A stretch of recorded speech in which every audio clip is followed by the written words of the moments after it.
Well, welcome to the College of Complexes. This is our 390th meeting since we started in February 2009. We put a speaker on every week, a different subject. We require a speaker to take a position on an issue or express a point of view. They have to be for or against something. We don't care what it is. We give them an hour to make a presentation. If they go over an hour, we cut them off. If anybody interrupts the speaker, we mind the interrupter. We listen only one fool at a time, one of our rules. Then we have questions and answers from the audience, not speeches. Then we have remarks, rebuttals. Everybody in this audience that wants to gets 5 minutes at the podium here to respond to the speaker said for or against. The speaker gets the last word, gets comment, and comment, close the meeting. That's how it works. But before we introduce our speaker, we have time for announcements. Anybody have any announcements they want to make? Now's the time. Any announcements? No? No announcements? Well, all right. Well, next week we will not have a meeting. It's November 25th. That's Thanksgiving holiday weekend. There's no sense in holding this thing if half the people aren't going to be here. So we're skipping that. You can see on the itinerary there, December 23rd and 30th also we won't have meetings for Christmas and New Year's. Our next meeting will be December 2nd. That's on a genuine roll with the homeless, with Juan and Jane Samorano.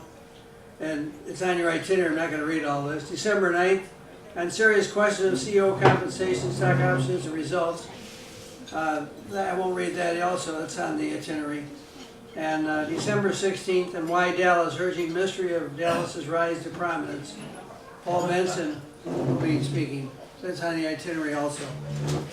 Our speaker tonight is Joseph Kelka. And he's going to talk about on getting the United States out of NAFTA. He will discuss why the United States should not continue as a member of NAFTA and should leave NAFTA. He argues that during the last general election cycle, Donald Trump promised to put America first. His campaign slogan was to make America great again. Donald said, "I see the carnage that NAFTA has caused. I see the carnage," and said, "I'm going to rip up those trade deals." He also promised Americanism, not globalism, will be our credo. Joe will present evidence of why Donald Trump, in the best interest of the United States, must cancel the NAFTA agreement. He will argue and conclude that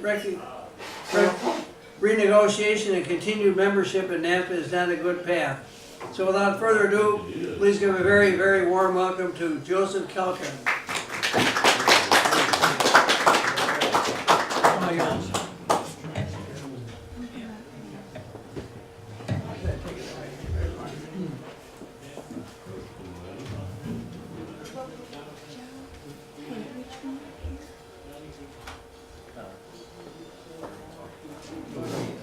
This one? Yeah. Okay. Everyone see okay back there? Should we close those sliding doors? Well, Yes, no? Did you ever look up the back speaker, Tom? no, I never did. Where's the back speaker? Right here on the table. Sitting back there on the table. Inside. Joseph, I'm if you can stand behind the microphone. Okay, how's that? That's good. All right. Where's the wire for the back speaker? Well, wondering that it's plugged into the amplifier. It's unplugged, actually, it slipped out. Tom? No, it's slipped in. It's in. Oh, it's slipped out. Yeah. Run it down the wall. Yeah, yeah. That's it, 42 plugs. Let's You can pass pass it, I'll pass it over to you. Okay. I'll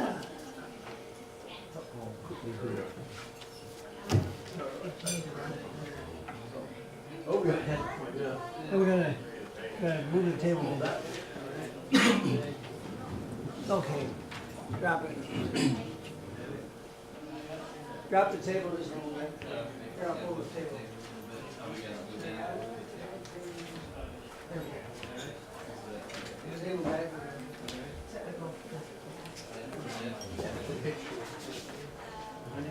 Move the table out. The plug is in there somewhere.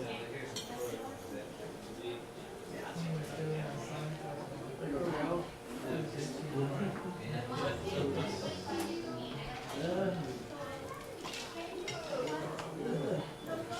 There we go. We did it.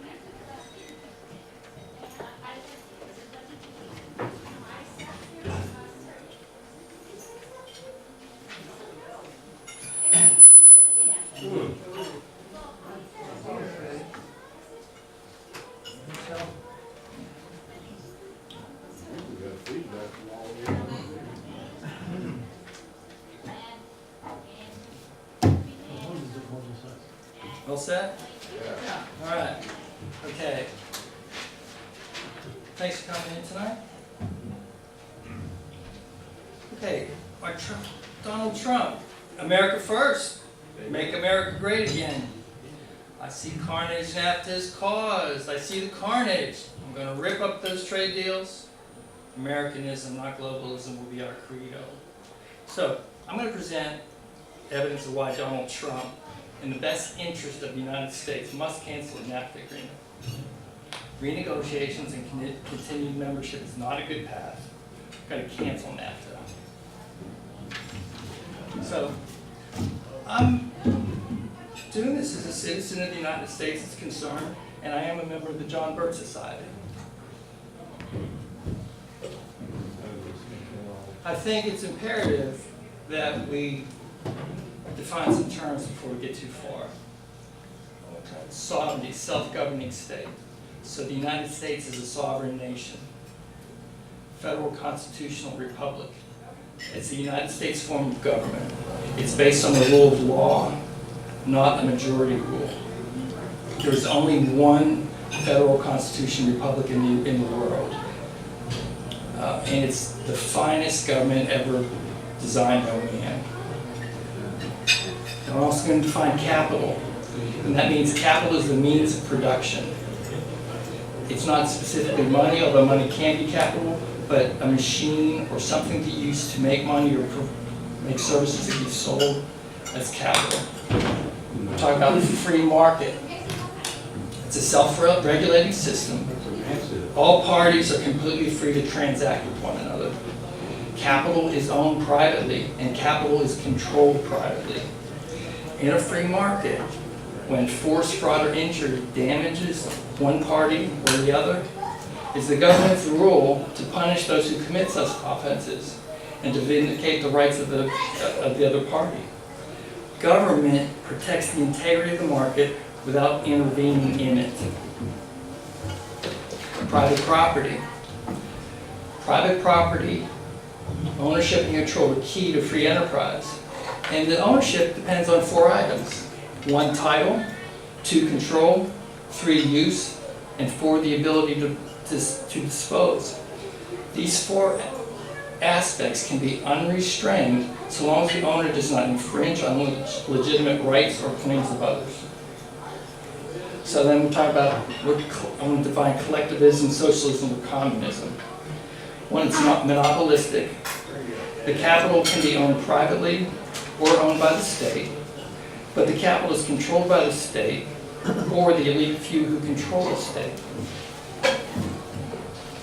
Well, what exactly is a free trade agreement? Well, from export.gov, FTA is an agreement between 2 or more countries. Countries agree on certain obligations, affect the trade in goods and services, and protection for investors, intellectual properties, rights, and among other topics. Let's remember among other topics too. NAFTA, it's simply the North American Free Trade Agreement. It's a comprehensive agreement, sets the rules in trade and investments between Canada, the United States, and Mexico. So, NAFTA's been around over a long time, it's 94. So is it successful? Well, the published but not referenced information I found says deals with modest but positive impact on the U.S. GDP, 0.5% or up to $80 billion after it had full implementation. It says consumers benefit significantly from falling prices and offer improved quality of goods created by import competition. The U.S. auto industry lost some 352 jobs since '94. The Mexican auto sector spiked from 120 to 550,000 workers. Again, what's published in our reference, 15,000 jobs on net are lost each year due to tax, but each of those jobs lost, the economy gains roughly $450,000 in the form of higher productivity and lower consumer prices. Well, I'm not so sure about all that. So, but I was interested, after reading what is said about NAFTA, to see how it works East Dallas. I live over by White Rock Lake, but lived there a long time, so I found some receipts from 2000. So if NAFTA's a good thing and reduces prices like it says, then I should be affected by it. Well, a Starbucks coffee was $146, now it's $211, that's 145% increase. ASIC running shoes, $92 back in 2000, $160 now, 174% increase. Anybody at Highland Park Cafeteria? Choice Plate, $485 to $999, 205% increase. TVs. And agriculture is a big part of NAFTA. Exxon gas up 170%, and the cost of launder my shirt is up 143%. So, is NAFTA successful? Well, in the course of 20 years, GDP has not substantially grown. Over 1 million net jobs have been lost. Auto sector jobs moved to Mexico. Consumer prices may be lower in some areas like computers, for example, but it's impossible to credit NAFTA. The economic gains accrue to multinational corporations, not the average citizen. So, what is, next one, flipping that way. Okay, so what is NAFTA in reality? Well, it's an uncalculated number of pages, over 2,000, of laws and regulations. They're full of special treatment, environmental regulations, side deals, with the goal not of free trade, but controlled trade. A regional government, transfer of wealth from American taxpayers, and the destruction of United States sovereignty. So, how do we get there? Let's take a look at the European model. And this is just a very brief history. So in 1912, Joseph Stalin's essay promoted regional authority to bring about the eradication of nationalism. 1951, we have the European coal and steel community called the Schuman Plan, and it was the work of a French millionaire, Jean Monnet. It began to abolish national independence of the 6 member countries: France, West Germany, Italy, the Netherlands, Belgium, and Luxembourg. And again, that was a trade agreement. In 1956, those same 6 members had the European Economic Community, which became known as the Common Market, and other nations joined after that. In 1986, Europe moved to the Single European Act, now referred to as the European Union. The change from just economic ties to political ties had been accomplished. And in 1991, the Treaty of Maastricht committed the European Union to a single currency and central bank. And EU's court in Strasbourg began to order member nations to rewrite or cancel some of the laws. So that's a brief overview, but there's many more steps along the way. But remember, it's pretty much started with economic coal and steel treaty. But flip one more. This is small, it's hard to read because there's so much here, but there's over 11 treaties, over 3 economic communities. We have such nice things as the police and judicial cooperation in criminal matters, a nationalization of police. So it's a platform to do bigger things, is what it is in the end. Okay, so how's this work? Okay, so how's this working for other European members? Well, there's a book written by a columnist and a political analyst a few years ago, and they described the European Union as the most spectacular coup d'etat in history. So, this is Roman Herzog. He's the former German president, and he pointed out between 1999 and 2004, 84% of the legal acts in Germany stem from the EU headquarters in Brussels, not from the German legislature. So here's the president of Germany saying, you know, our legislation is coming from Brussels. It's not our doing. We're kind of worthless. Yeah. Elected dictators. All right, so And then we have the Britain's making the trust, and he said, EU was sold to British people as a trading agreement and turned into a political union, and it's changed our basic laws and traditions. So, well, you know, of course, in 2016, they had the vote to leave the European Union, the Brexit vote, and they're currently scheduled for 2019 to leave. But they have a very good job disentangling themselves. So, what's the globalist game plan on these trade plans? Well, the same globalists that designed European model have the same model for the United States and North America. So, and it's economic integration followed by political integration. So after NAFTA in 1994, pretty quickly thereafter, the free trade area of the Americas were proposed. That didn't work out so well, so we tried for the North American Union. That was kind of put by the wayside, and we had the Trans-Pacific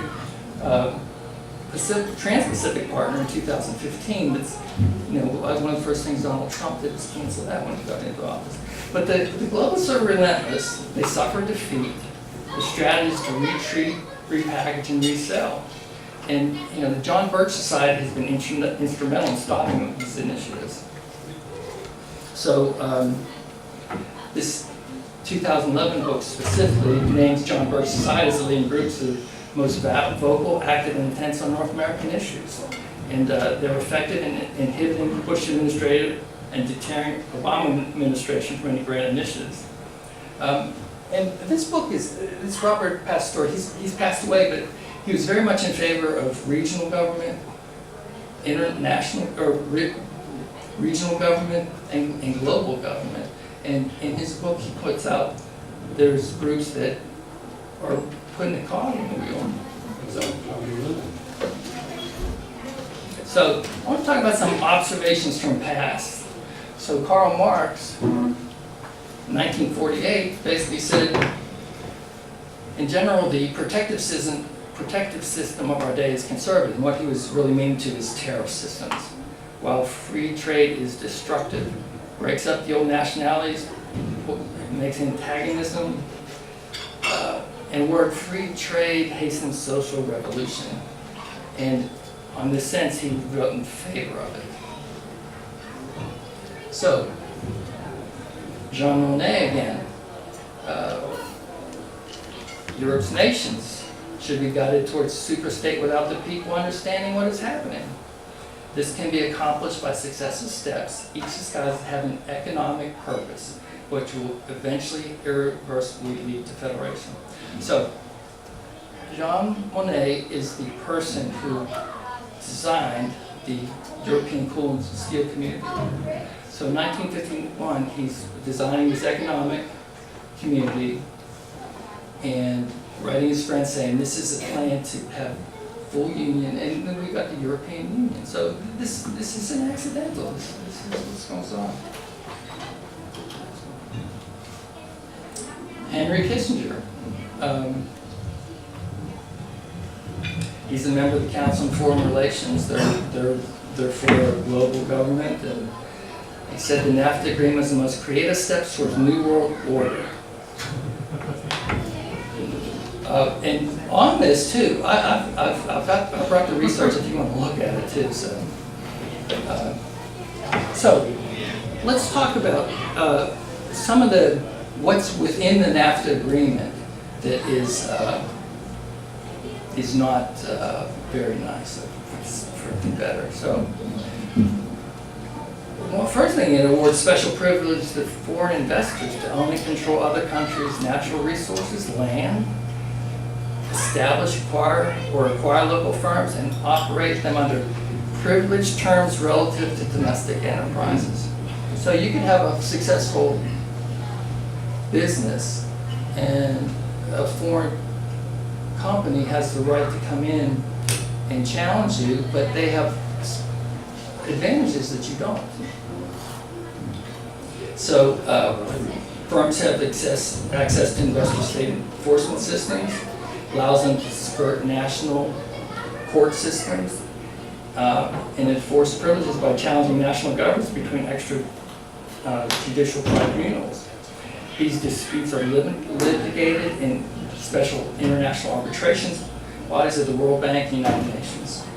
They consist of 3 corporate lawyers in the case that have the power to award unlimited taxpayer dollars to corporations for expected future profits.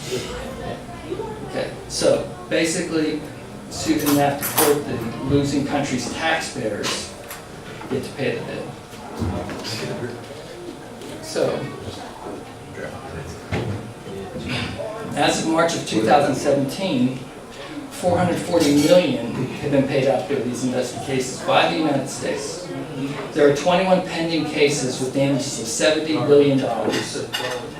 And nearly all of these are related to environment, energy, financial, public health, land use, and transportation policies. Those are not traditional trade issues. Special provisions or side deals as part of the process. For example, Mexico's energy industry, Pemex, is excluded from NAFTA's investor state dispute settlement system provision. So, so I found a lot of different, there's a lot of different lawsuits. They weren't new in the beginning of NAFTA, they picked up steam, and the target for most of the lawsuits of the United States simply because we have the biggest amount of taxpayer money to deal from. So this is, there's a company, it's a Canadian funeral home conglomerate, and they were doing business in Mississippi, and they got sued, and they lost the case in a contract dispute, and the judgment was about $89 million. And the jury determined they had clearly violated every contract it had. I mean, they just weren't very good people to do business with. So what Lowen did is they launched a NAFTA case against the United States government for $725 million. 9 times more. Well, the 3-person corporate tribunal ruled that foreign corporations that lost a tort case in the United States can use NAFTA to evade liability and shift tax expense to U.S. taxpayers. So they sued for $725 million. They didn't get it, but that 3-body panel ruled that it's okay for them to do that in future cases. Okay. Now, Congress knows Americans will lose jobs because of trade tax. There's a Trade Act in 1974. It became effective in January '75, and since then it was updated with a bunch of extra letters in 2002, 2009, 2011, 2015. So this legislation it's been in place for a long time, 40 years, as a result of trade they were really amped up after NAFTA because they knew that people were going to lose jobs. And so it's just another form of another form of welfare. And especially after the Trade Promotion Authority passed in 2015 when President Obama was in office, Congress again strengthened TAA legislation in anticipation of the Trans-Pacific Trade Partnership. But, because they knew that people were going to lose jobs if that bill passed, this treaty passed. So, back one. Go back. So, now, no, sorry, flip one. Okay, there we go. Well, why has Congress allowed this to happen? We're the legislators. Well, Trade Promotion and Authority Act of 1974. It basically delegates negotiations to others. Congress, whoever comes up with the trade agreement, it's out negotiated, it's all written up, and Congress gives an up or down vote without any amendments. And this supposedly covers Congress's Section 8 responsibility to regulate commerce. So, I think it's important to remember our Constitution says that all legislative powers herein granted shall be vested in Congress. And the Section 8, that Congress has the power to lay, collect taxes, duties, imposts, and excises, and those shall be uniform throughout the United States. And they're responsible to regulate commerce with foreign nations. Now, Congress just plain old hasn't done the job that they were sworn to do. All right. Now, okay. If NAFTA has an increased gross domestic product, yields a net job loss, exposes U.S. taxpayers to extortion through international lawsuits, destroys U.S. sovereignty, creates additional welfare agencies, is part of an overall long-term plan for regional and world government. Why hasn't Donald Trump canceled NAFTA like he canceled TPP? He can do it. Well, globalists have convinced Trump to renegotiation, and they're now working to expand NAFTA. So, U.S. Trade Representative Robert Lighthizer is a member of Council on Foreign Relations. Again, they like the globalist scheme. He sent a letter in May that triggers the renegotiation process and outlines goals that sound very similar to TPP, TTIP, European Union, and the North American Union. It's again, repackaged and reworked at it. So, you know, some of their ideas are to NAFTA to be modernized to include new provisions, establishing effective implementation, aggressive enforcement should be improved. Now, how's it free trade if the government is right in the middle of it? There's nothing free about that at all. I also want to know when they talk about new provisions and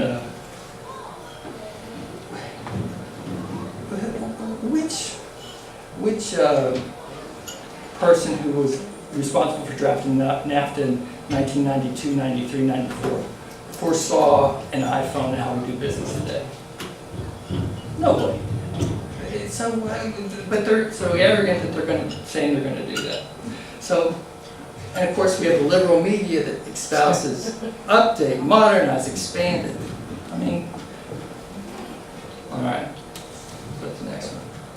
So, if NAFTA is renegotiated, the results are going to be further suppressed wages, leveling of Mexican, Canada, and U.S. economies, unelected foreign bureaucrats regulating business and entrepreneurs, expanded and aggressive enforcement of bureaucratic environmental and business regulations, and a merger of police and military in North America.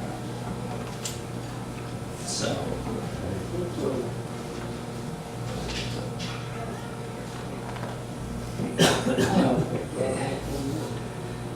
so if you think United States sovereignty is a good idea, if you think a Republican form of government is a good idea, if you think free enterprise is a good idea, act today.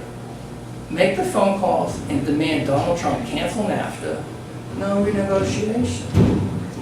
President Trump, call your representative, call your senator. And also, you can help, if you care to, you can help John Birch Society with our fight. We've had success. We're going to continue working on it. But get the United States out of NAFTA and stop your North American Union. And that's it.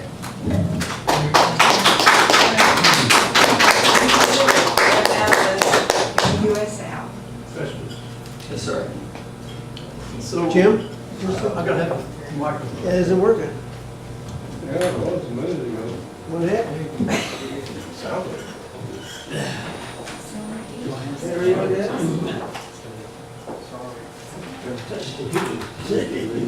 Turn the switch on.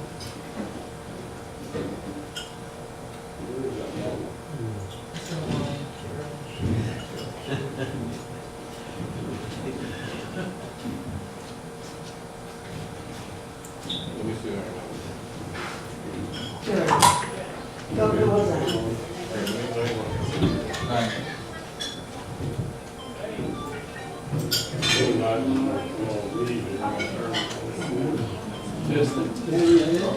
gotta take your sound off.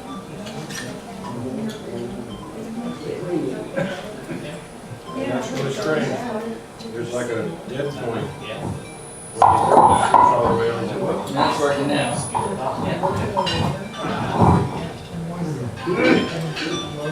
Okay, question. So did the John Birch Society stand foursquare with the trade unions here that opposed NAFTA?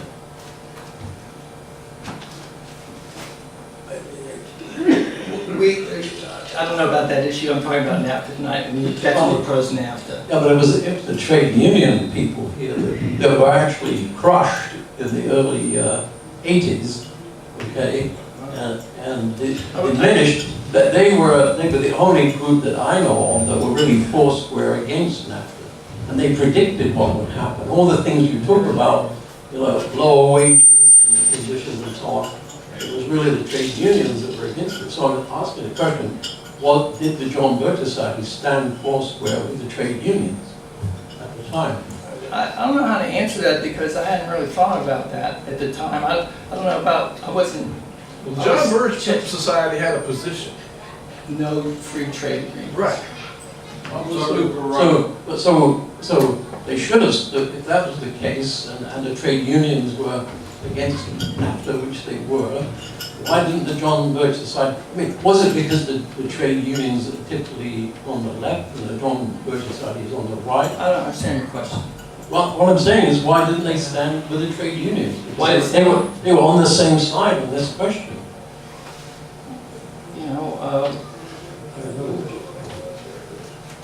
We were doing our own thing. We were talking to senators, congressmen. Well,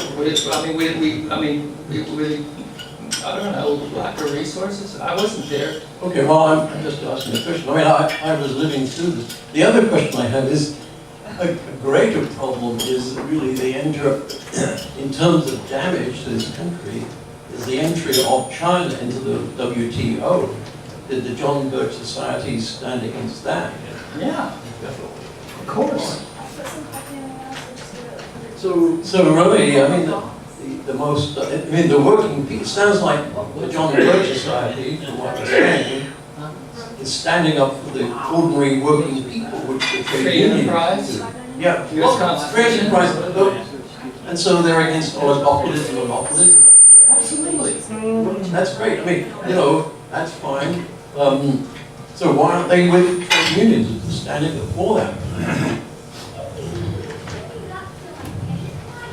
It's like, it'd be like saying if you watch movies and you said, well, I didn't see this movie, and you said, well, how come you like this movie? Why didn't you like this movie? I mean, it's irrelevant. Well, it's not irrelevant. I'll say words when it's irrelevant. Like all those lists of why NAFTA, I knew that was going to cost jobs. I knew that. But no one talks about the environmental problems that have been on the Texas, Mexico, southern United States border. All the things that going over, But again, why is environmental regulations in a trade agreement? Or why even have a trade but agreement? it affected, when everything started going south, it did affect. It was an aftermath of it too. In researching this presentation, I really couldn't find anything useful that NAFTA does. Really? No. I could not find anything useful that NAFTA does. Because, the bulk of my professional career was in a great free enterprise printing business. You had to perform, if someone else was right behind you, nipping at your heels, you had to constantly improve, and I loved it. It was great. I could find nothing that would NAFTA. Just for example, I lived in Houston right when it went into effect. Everybody on the Texas side, they had to check their trucks that they ship things back and forth to Mexico. Tires got to have pressure in them. They've got to be inspected. But yet, when Mexico trucks came over, I'm glad you put that out because it's full of side deals and special conditions. and that's just something that people. And they're suing America right now for $700 And like you billion. said, and they're suing us, but That's yet. right. And taxpayers. Just to gonna pay say for it. this, and this is one of the examples, There was a chemical truck from Mexico that brought chemicals over. It blew up on one of the overpasses in Houston. It blew literally a hole in it. It's because it went out of control because the tires were so bald. The hole burned so, from the chemicals burned so deep, it melted the concrete all the way through the steel. They had to replace that overhead pass. It took 6 months, and it effectively shut down that part of the freeway through Houston. And we didn't sue them. We're suing us right now, $700 billion. But they're suing us. Yes.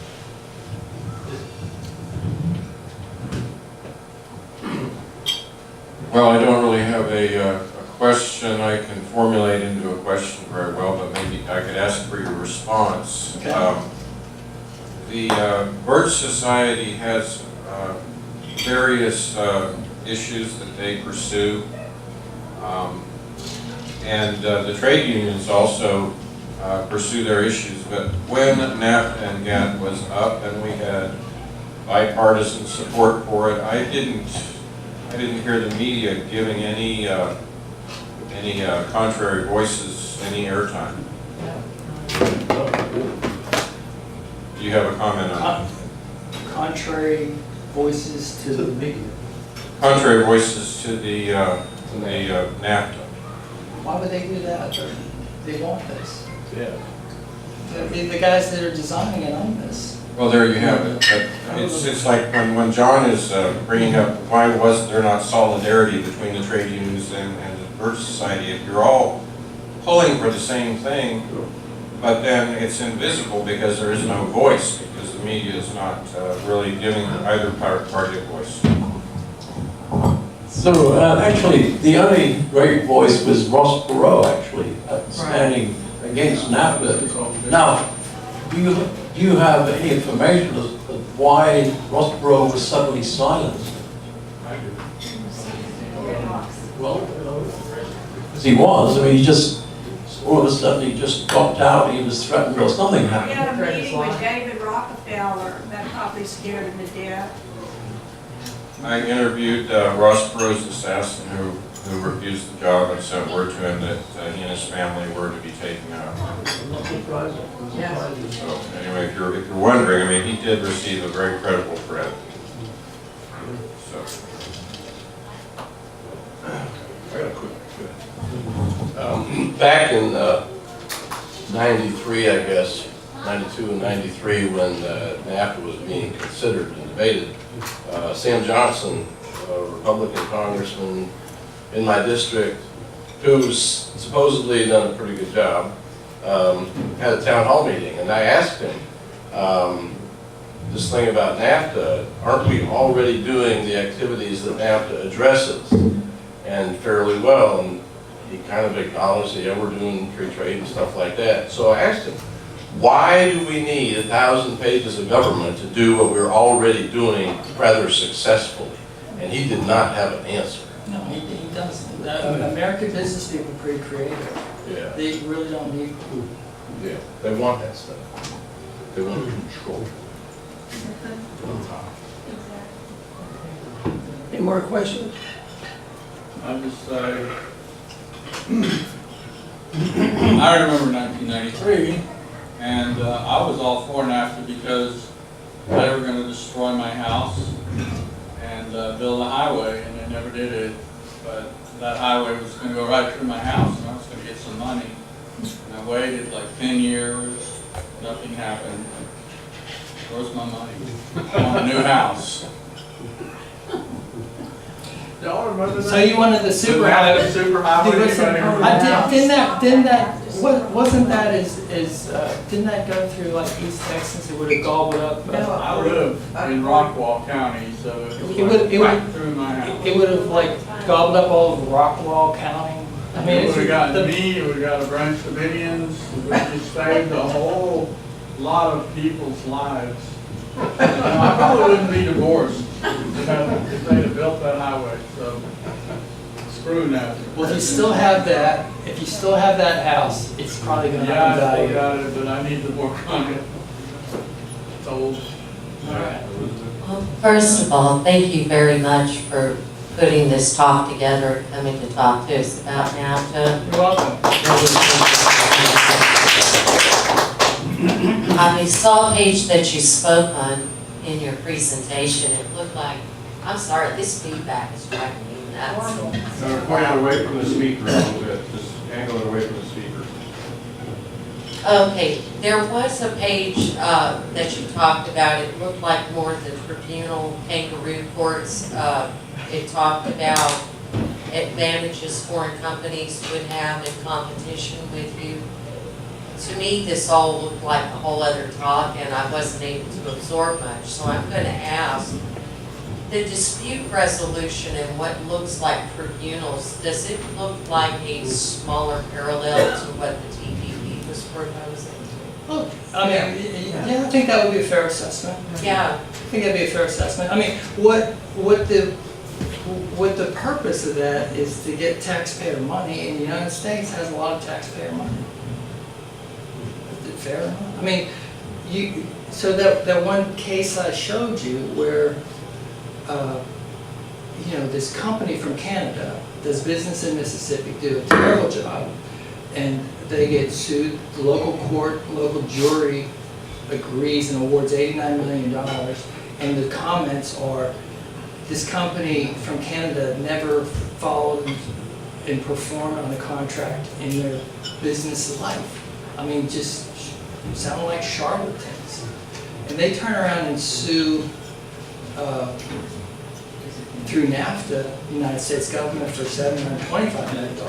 They didn't win that, but that three-person tribunal ruled that if a foreign company loses on United States soil, they can go to NAFTA to see if they can extract some money that way. I mean, so, and then it's just, that's why I started with, do you like sovereignty? Do you like public? Do you like free enterprise?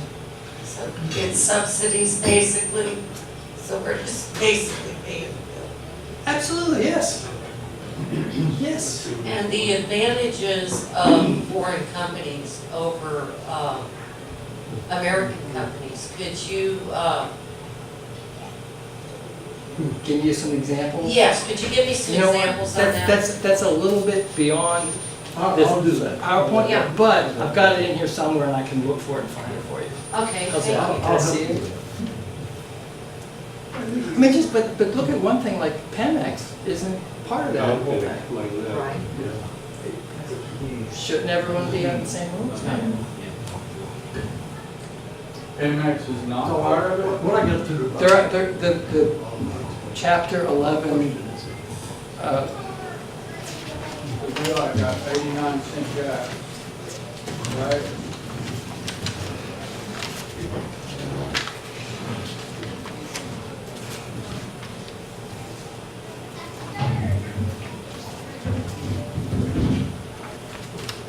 I got a couple of questions. okay. Let me see if I can find the answer to that. They're not, Pemex isn't, as of March, we're not part of the foreign investor state dispute cases. The purpose of NAFTA to begin with was to eliminate trade barriers like tariffs between countries. Wasn't that part of it? No, the purpose was to have economic bounds to create regional political bounds. Tariffs is just an excuse. Well, NAFTA outlawed tariffs, didn't it? Pardon me? NAFTA outlawed tariffs. You can't tariff anything under NAFTA. Well, I think that's So my original question was, wasn't NAFTA designed to outlaw tariffs? you could say yes, All right. plus more. And we didn't have American companies in Mexico shipping stuff back to America at the time NAFTA was in Look, place. the problem with NAFTA, more than money and economics, is the sovereignty issue. We are giving away our right to trial. We have international people making laws that that is the major problem with free trade agreements. The money over time takes care of itself. Well, it doesn't. Anyway, we're 20 trillion dollars in debt because of TPP and others right now. That's what we had to go wrong. Anyway, give me, Sending more taxpayer dollars to international companies for lawsuits, I don't see how that's gonna help that situation. no, that's neither here nor there. I'm looking at, what I'm trying to say is that we have situations where we have corporations in other countries that produce everything there with cheaper labor, they're selling it back here, we don't have the jobs. So we're losing, we have 19 to 20 trillion dollars in debt right now as a result of it. Anyway, you get to sit down. That's true. Is that it? And now it's everybody else's turn to talk. All right. Now it's your turn to talk. Who wants to be first? I guess Albert to be first. Came belching out there, here. We believe in a country that is built on the idea of freedom. So when they throw the word free in this trade agreement, so many people have this knee-jerk emotional response, not logical thinking, but emotional response, oh, it's got to be good. Well, there are two things that I've mentioned over and over that drive those people who rule this world. Greed and lust for power. That's their heroin. The more of it they get, the more of it they've got to have, and they don't care what they do to anyone else to achieve it. The situation that we had in this country with tariffs was that, yes, Japan could make automobiles and ship them over here, and if they were a comparable automobile that would sell for $10,000 less than our comparable car, it'd start putting our companies out of business. So they brought it up to an even level with a tariff. Now, what did that do that these corporations don't like? Because they can use near slave labor in many countries like Mexico and China and so forth, as far as the level of wages and other compensation that people get. Because of that, their cost in producing an item is much less than here in the United States. So they make a greater profit if they can build it abroad and even sell it for the same price here. Their profit margin is much greater.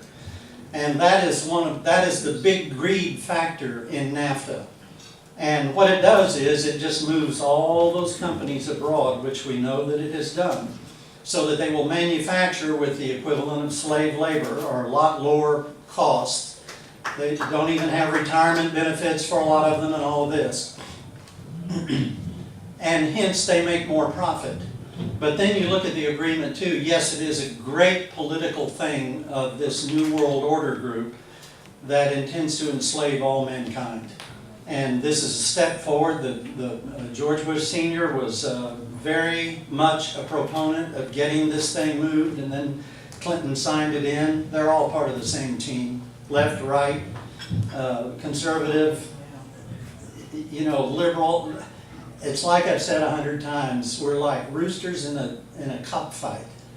One's got a razor blade on his left heel, the other on its right heel, and all they can focus on is killing the other guy so they don't get killed, while all these people who control that cockfight are up here betting on the winner, and the guy's out in the parking lot heating up the grill to roast their butts when it's done. And that's what we are to them. And we have to realize that it is that dramatic. These people who put these things together do not care about humanity. They are virtually inhuman.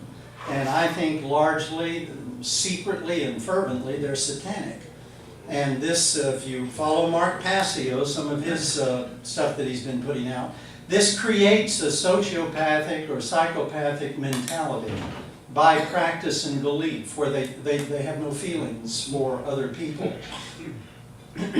This is what we're dealing with, and we need to wake up and realize that all of these little things that are being used to divide us up into conflicting little groups are to distract us from what's going on. The big picture is what we need to see. And we, as the people of this country, need to join together as one and put together the little issues. Now, the question of whether the union should be 100% agreed with, well, the unions, like anybody else, I mean, we have Jimmy Hoffa, and the unions didn't know where he came from. Greed and lust for power in any organization is addictive. And all of these organizations need to be controlled by the people through their Congress. That means the people have to be educated and have to monitor their Congress. Well, you know, as I was mentioning earlier, people today, most of us probably could not comprehend the Federalist Papers if we were to read them. And these were political papers handed out on the streets to everybody. And the Anti-Federalist Papers. They were written by people, I think, better educated than most Americans are today. Better educated than most of our technocrats are today. It's just appalling if you pick them up and or go get them off the internet and start reading them and just see how good your English is today, your comprehension of the vocabulary. The educational system has been systematically dumbed down.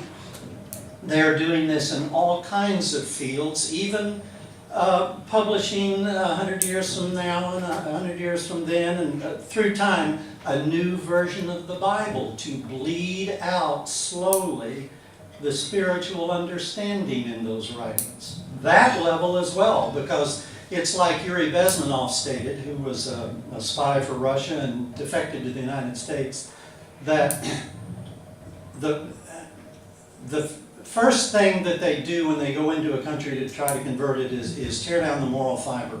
They allot 15 to 20 years to do that. In the United States, in Moscow, they were just astounded that it only took 10 years. The moral fiber. Look at our media today. Look at all the kids today are using the F word and the SHIT word constantly. Go on the internet and look up all their blogs. It's filled with language that I would have gotten a paddle to my butt for if I'd been using when I was growing up. Now, trade unions. A friend of mine, years ago, right out of high school, went to work for I think it was a GM plant out in Arlington, and he was, you know, he was really avid about it. He's got a nice job and so forth, and pretty soon this guy with the union comes around. He said, "Son, you don't need to work quite that hard. You can slow down a little bit." And he thought, you know, it's not the principles he was brought up with. So he continued his good hard work, putting in a good day's work to earn his keep. And then another guy came along with a monkey wrench in his hand, kind of pounding it in his palm. And he said, "Sonny, you better slow down." Well, now that's unionism. And yes, you can agree with a union on an issue or any other organization, but you don't have to agree on everything. You don't have to join them 100%. We have the right to work laws passed because of the dominance of unions that went beyond what they should have been doing. And that's why, like today, our government has abandoned the, what is the statute for stopping huge corporations from taking over everything? Antitrust. Antitrust laws, right. When IBM was dominating the computer industry, they had both the IBM companies selling the computers, and then they had the Services Corporation that were selling the use of the computers. And they came along with the antitrust law and filed it against IBM and had them break these up and separate them into separate corporations. Well, then Microsoft was dominant, and they filed an antitrust suit against them, but did they break Microsoft up? No. That suit slid under the covers and disappeared. And today, any of that software you get from Microsoft has at least 7 back doors in it that the government, anytime you're on the internet, can go right in there and look at everything in your computer and copy anything they want. That's the agreement made by our government. What we need to do is try to organize on the local level more. I mean, it worked well in this country when we had town hall meetings to run our affairs, but how can we do that in a city as big as Dallas? You can't do that. And from the little experience I had with helping with a group trying to get rid of fluoride, it became crystal clear that both at the county and the city levels, they don't give a damn what you think. They don't care about your rights and your desires. What they care about is the corporations that are paying them, because they're going to make a lot of money when they tear down all that old historical stuff in Dallas and put up all these high-rise condominiums that look like hell. That's going down along Live Oak and down in that area now. And it's a tragedy because we're losing all of that history, but that's because of money and greed for power. You know, I mean, lust for power and greed, that heroin of combination. Anyhow, Tom is stirring, so it's probably my time to get down from here.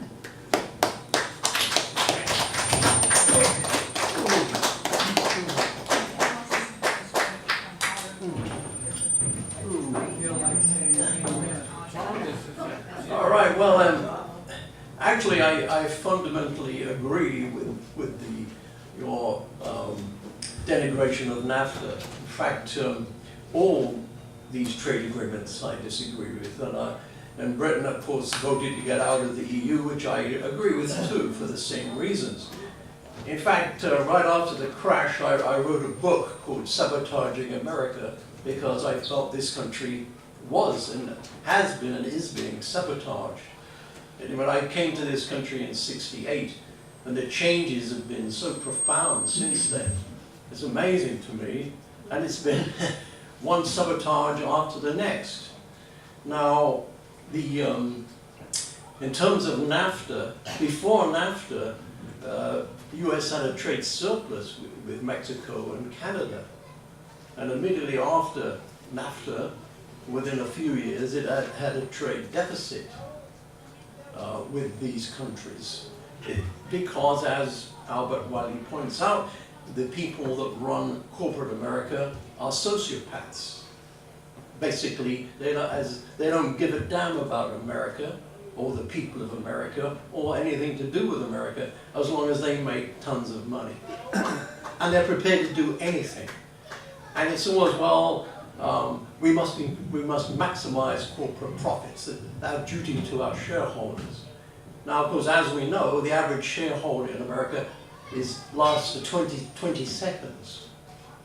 So there is no proper management oversight. There are no real owners. You can't be an owner in America if you only have it for 20 seconds on average. It's not possible. So there's been a real breakdown in American capitalism. And basically, as we know, what capitalism has done, it's bought out all the politicians of both parties. So whatever this capitalist system wants, driven by these sociopaths, that's what they get. Now, in terms of the balance of trade, the cumulative balance of trade since NAFTA, since the early 80s, is something like $20 trillion. Now, all these cheap goods, which Americans so love, it's mostly junk, especially electronics components from China. It has to be paid for. So basically, America's paid $20 trillion out because of these trade policies. Now, what has also happened, which I've watched because I'm basically a scientist, America used to do basic research in corporations. That's not done anymore because it costs money.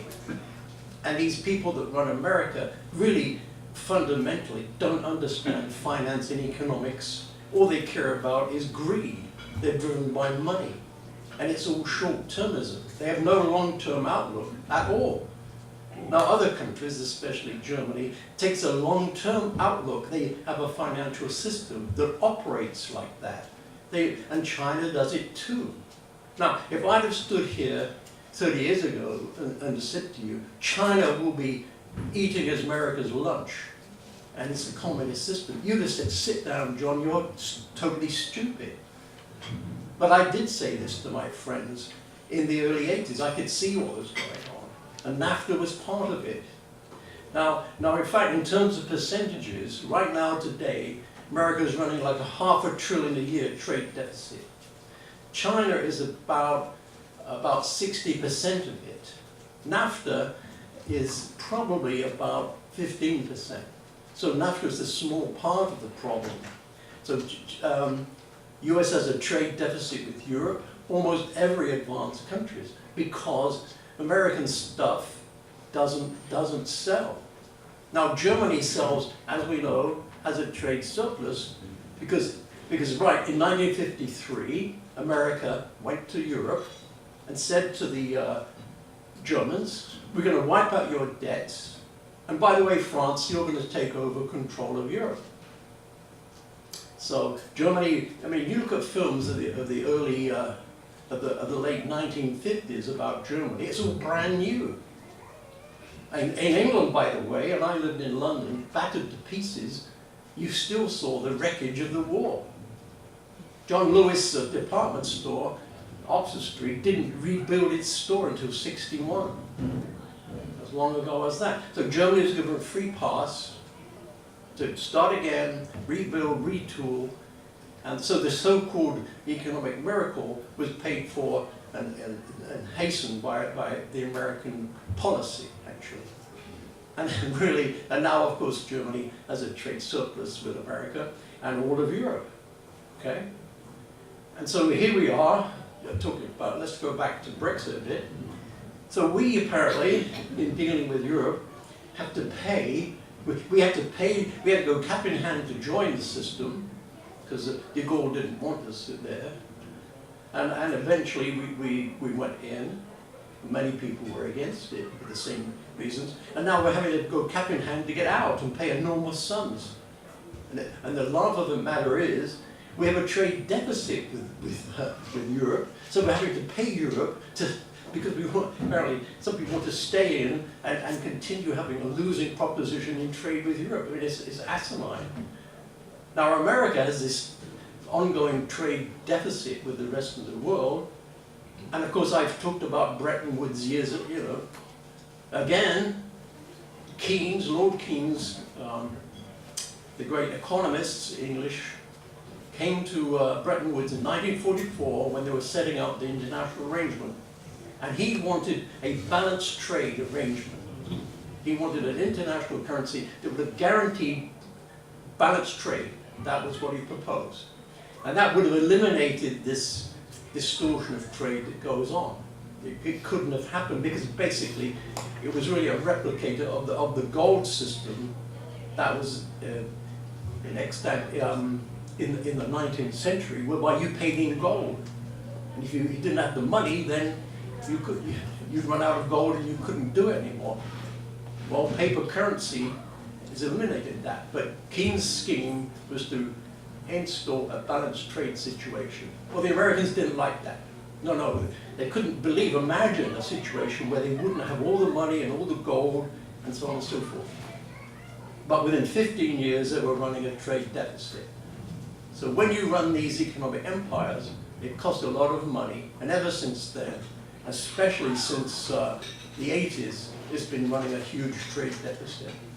And really NAFTA is only just a small part of it. It goes, in most countries, especially with Europe, trade deficit, Russia, trade deficit, Japan, a trade deficit, almost every country.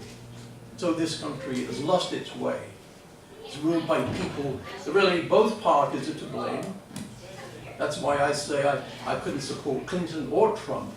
I don't think Trump has the answer to anything personally. He's not an economist, he's not a financial person, he's not a successful business person either.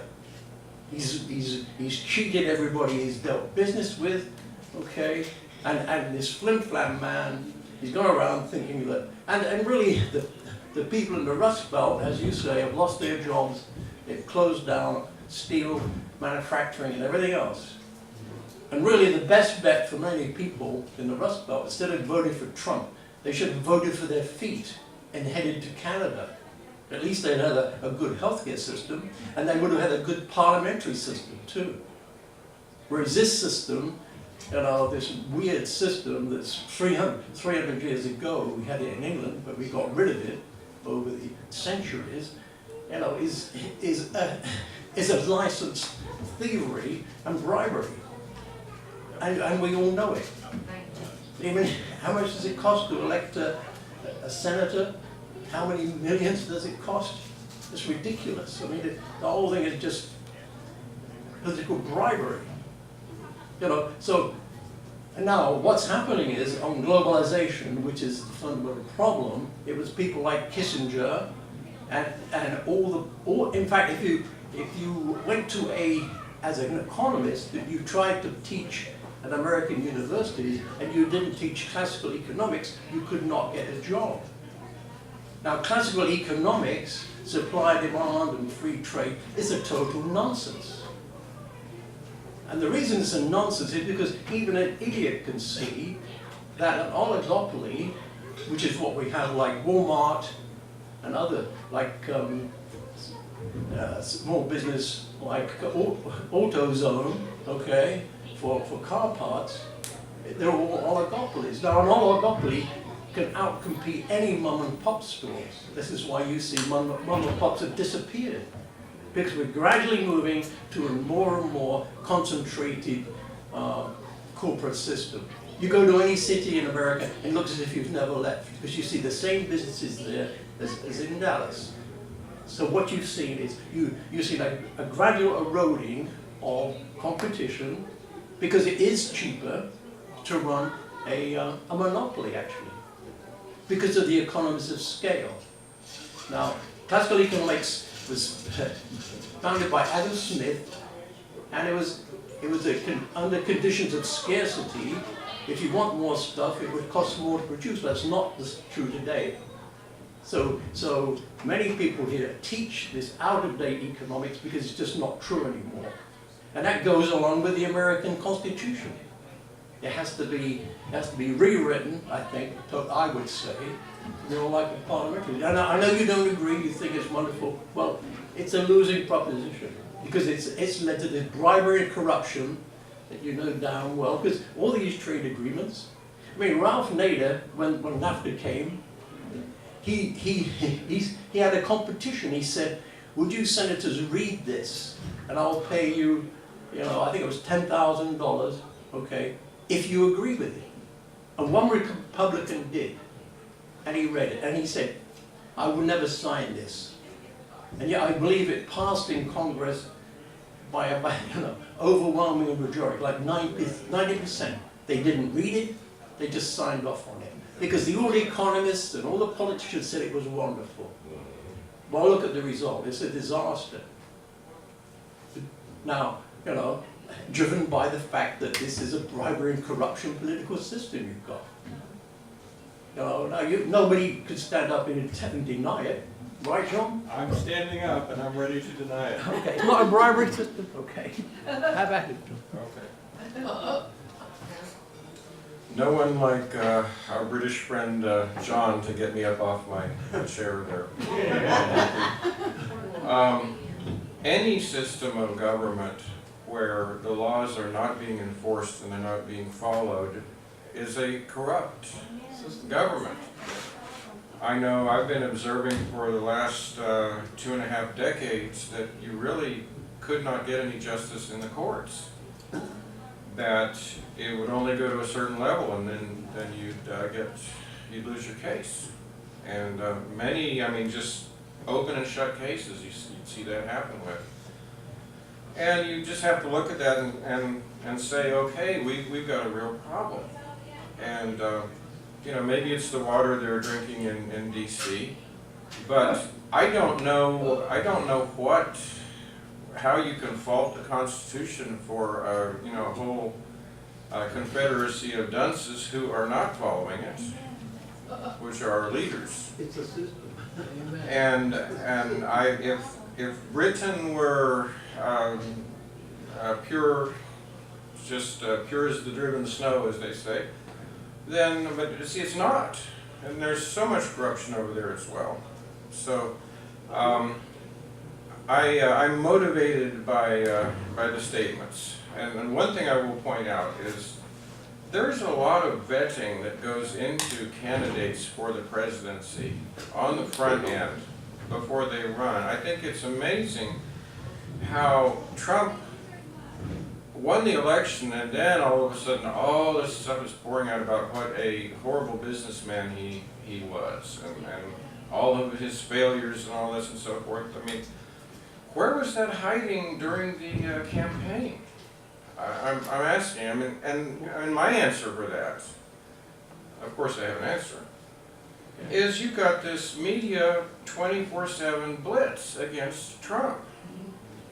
Now, why is that? Because he actually is taking on the corruption. He is going after people. There's only so much he can do. Earlier today, I was at one of the JFK conferences, and I was pressing palms and talking to Gordon Ferry. Gordon Ferry is, I've tried to look him up, and he's just not on the internet anywhere. He's not in Wikipedia.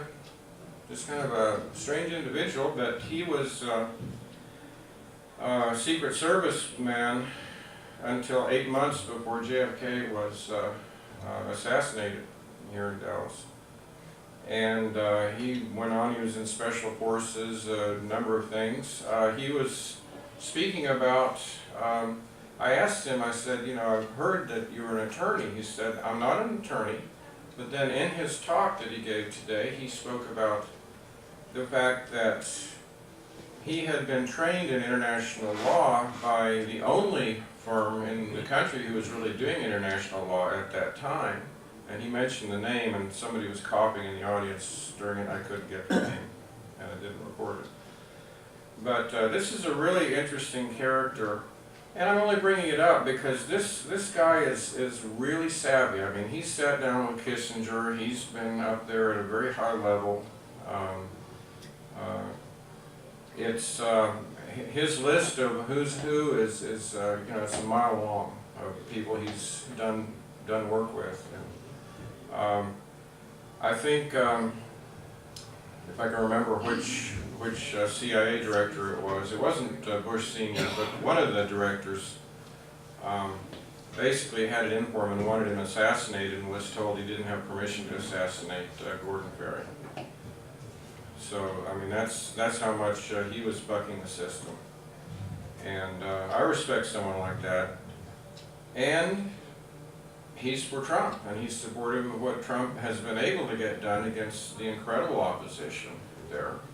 I think part of the speaker's approach is, well, Trump needs to do this, this, and this. Well, let's say Trump is not the idiot that is daily, hourly promoted in the press, and that he is actually playing 3D chess or 5-dimensional chess or something like that, and he actually does have a plan to get some things done. You don't always show your hand at poker. You hold your cards. He may be working on something in one area to, I know I used to play Chinese checkers, so that ended up kind of being my financial model, is you move this piece to here to get this money to do that, then you have that money to do this, and then you're able to get this done over here. That's my screwed up economics. But in kind of the larger scope of what's happening in the nation, I can see that there are moves going forward, and there are some positive signs. And maybe he will at some point get around to completely taking NAFTA out, or he may just use his skill as a negotiator to negotiate it so much in our favor that the sting of the wasp is neutralized. I don't know. I mean, it could be something like that. Do presidential candidates receive threats? I know Ross Perot did. As I said, I was sent by Ted Gunderson, former head of Los Angeles FBI, to go do an interview of someone from one of the, what we now call deep state programs, who actually was an assassin trainer. And he had been given the tasking to neutralize Ross Perot.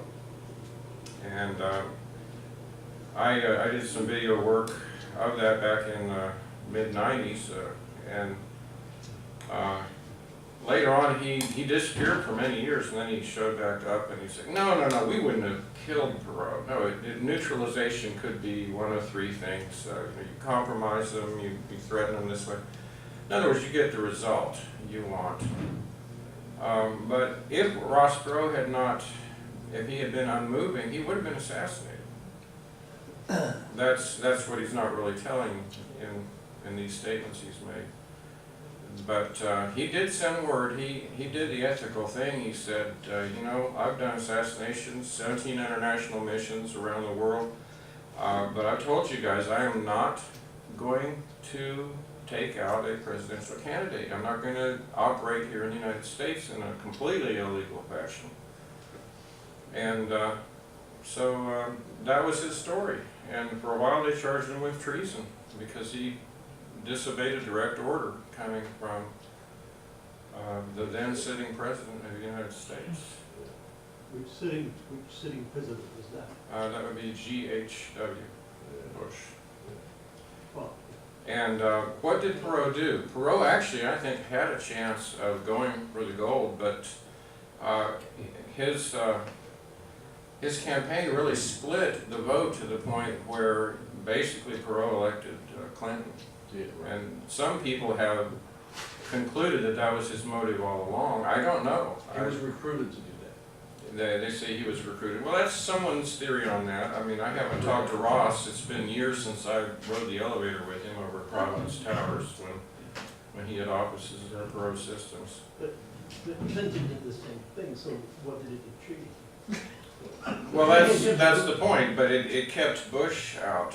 And you could say Bush and Clinton are the same team, basically. Clinton's and Bush. They were the same. They really were the same team, but that messed with GHW's legacy. And currently he thought that was worth taking Ross out over. He lost because he raised taxes. Yes, read my lips. Who taxes?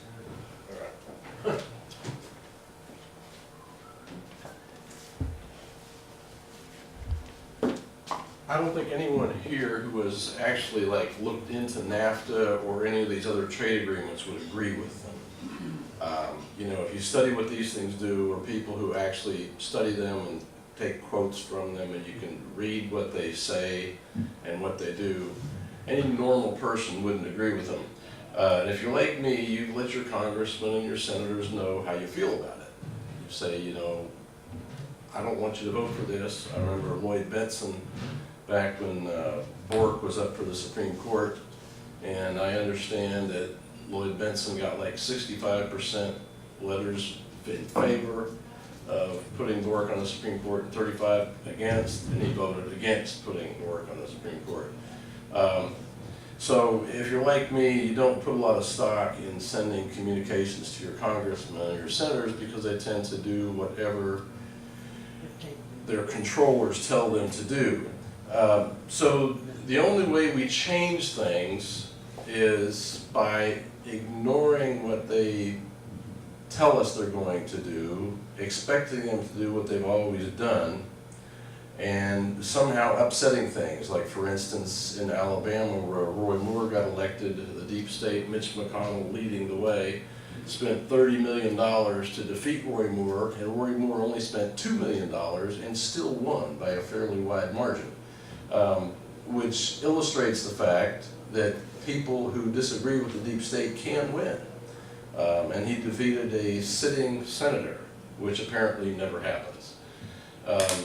And it's because people are finally waking up and realizing that we cannot trust these people that are in Washington or in your state house to do what you want unless you make them do it. So my point simply is that first you need to be informed to understand what's going on. And I recommend the John Birch Society, I'm a member, and they publish the New American Magazine, which is an excellent magazine. You're going to hear reporting from a pro-American viewpoint that digs into all the facts that are relevant to the subject, and you're not going to get the mishmash that you get from the major media. So it's good to be informed, and I would recommend the New American. You can probably get a PDF version for free. I get the PDF version every month or 2 weeks or wherever it is it's published. But you gotta be informed, number one. Number two, don't believe a word that the swamp in Washington says, and fight like hell to get those people out.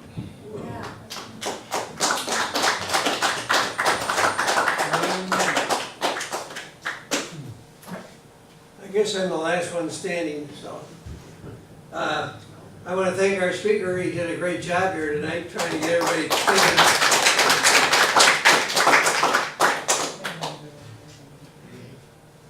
We face a real problem in our society. We're about $20 trillion in debt right now. And it's due to mostly from trade agreements that we've created throughout, including NAFTA. And we've got corporations ruling the roost and everybody else is hurting. Corporations get what they want. We got corporations controlling our government. By definition, it's fascism, for what it's worth, when corporations control government.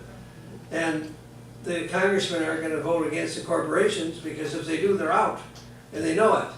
And that's the real problem. So we've got to change that. And in my view, how to change that, I think Congress would vote to have free airtime the last 90 days of a general election. There's no history of a challenger beating an incumbent in this century. It hasn't happened because they don't get any money. And so maybe they would vote for that. If they voted for that, then we would elect congressmen that represent the people, that do the electing instead of representing the people buying their vote in Washington. Then maybe we could put tariffs on corporations overseas.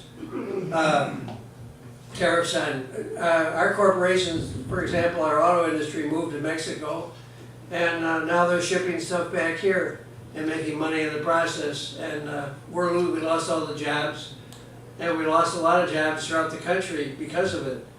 And so if we're thinking of NAFTA, look at China. In China, the future China will supply millions of American workers and dominate thousands of small communities all over the United States.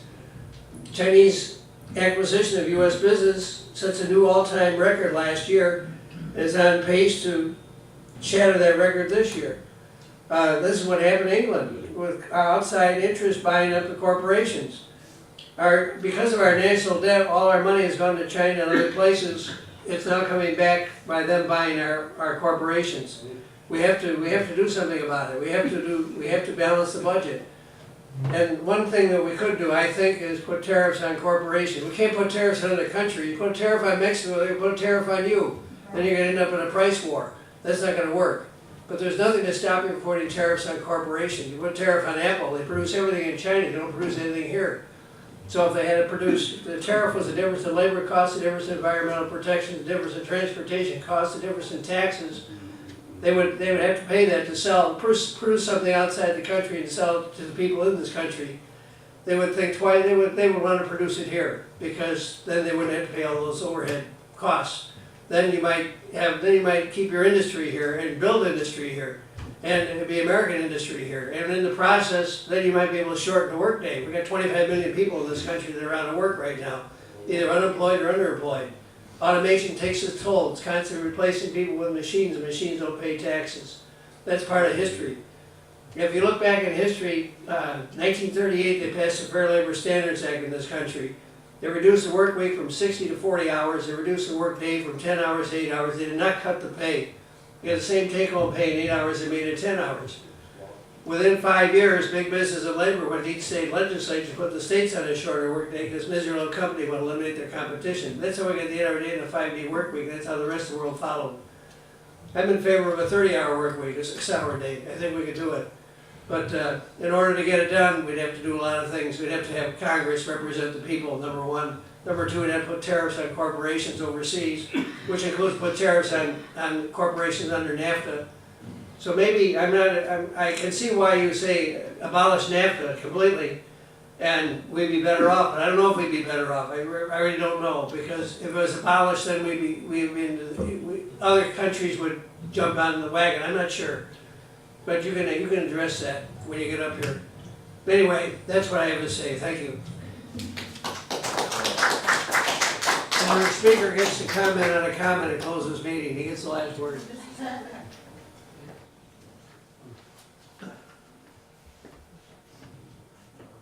Well, appreciate your comments. You, a good, astute audience, and I like what everyone had to say. But I want to do one thing and bring it back to the point of this conversation. We talked about a lot of big issues, and our $20 trillion debt, England's form of government, the Constitution. Well, those are all important issues. Those are all play. But I want to go back to Donald Trump said in his campaign that he was going to get us out of NAFTA. And I didn't sense anybody who liked trade agreements. I didn't sense anyone who was in favor of NAFTA. Correct. Now, mention was made that the congressmen don't listen, elected officials don't. Well, they're marketing. They're marketers. They're not. They like to be reelected. So when through my efforts with the John Birch Society, where it's just not me, but who knows how many other people get their bulletin once a month and they call their congressman. So I tell you, for the last 7 months, Jeb Henserling has gotten an email from me that says, get us out of NAFTA. He's gotten a fax, get us out of NAFTA. He's gotten a letter, get us out of NAFTA.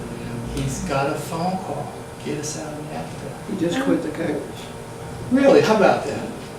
So he's not going to face up to the fact he's not going to get reelected. Right. Because people are not liking what he does.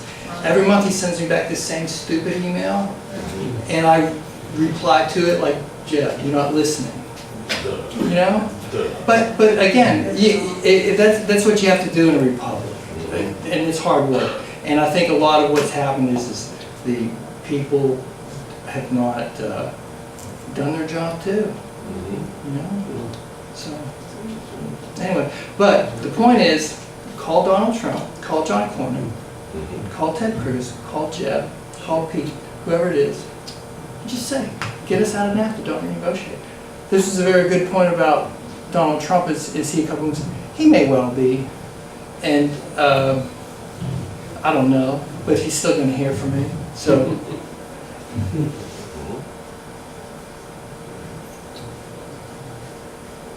That's all I got to say. Okay.